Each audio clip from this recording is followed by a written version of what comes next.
Hi, my name's Kim Brown, and today is the 5th day of our 40-day Lenten journey. And today I want to focus on the gospel reading. Today, as I was spending time before Mass prayerfully going over the readings, I saw Matthew's Gospel 25, and I saw the story of the sheep and goat, and it just made my heart sing because this is something that I love. This is one of my favorite stories that we read in the Gospels, right?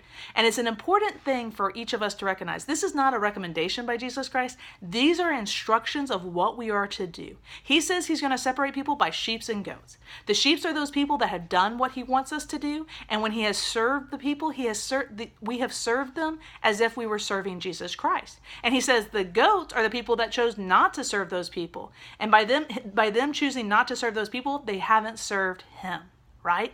And it's really strong language. And Jesus Christ tells us 5 things, right? He tells us to feed the hungry. He tells us to clothe the naked. He tells us to give drink to the thirsty. He tells us to visit the ill, to visit those in prison and to take care of the ill.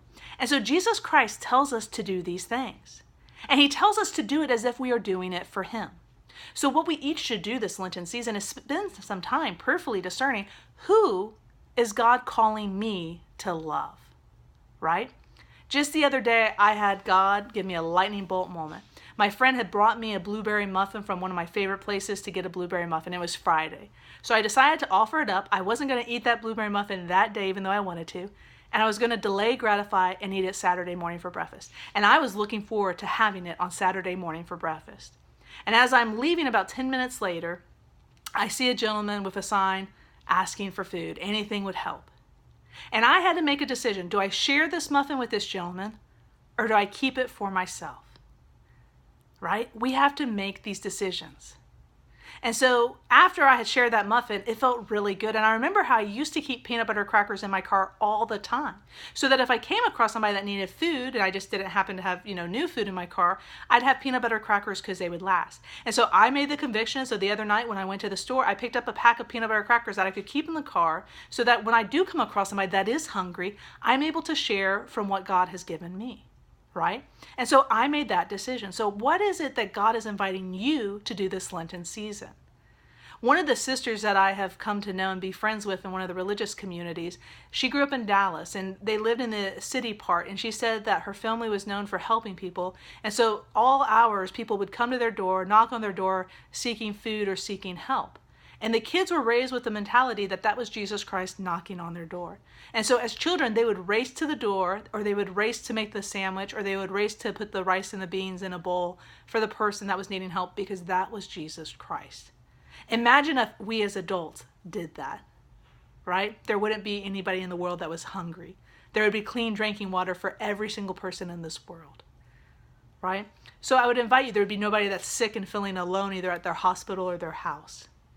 So what I would invite you to do is figure out how is God inviting you this Lenten season to draw closer to him through what we call the corporal works of mercy, where we take care of those people from the abundance of love and gifts that God has given us.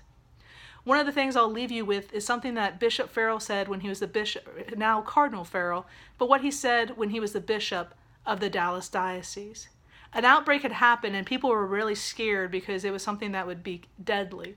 And there was a family that was needing to be relocated from their apartment while their apartment was decontaminated. And so the bishop of the Dallas diocese at the time, Bishop Farrell, offered some of the Catholic lodging for this family to stay at. And I remember a news interview person asking, well, this isn't even one of your parishioners. Like, why are you helping them? Like, the person was surprised. Like, they're not Catholic. What do you expect to get out of this? And what I love that Cardinal Farrell said, he said, we're not helping them because they're Catholic. We're helping them because we're Catholic. So what I invite you to do this Lenten season, and even after this Lenten season, is dive deeper in helping people because you're Catholic. Let people know that you're that Catholic sheep that Jesus Christ has called, and you are following him and doing the work in his will. St. Teresa of Avila said, Jesus Christ has no hands, no feet, but yours. Be the hand and the feet of Christ in this world today. God is love. Let the kingdom know.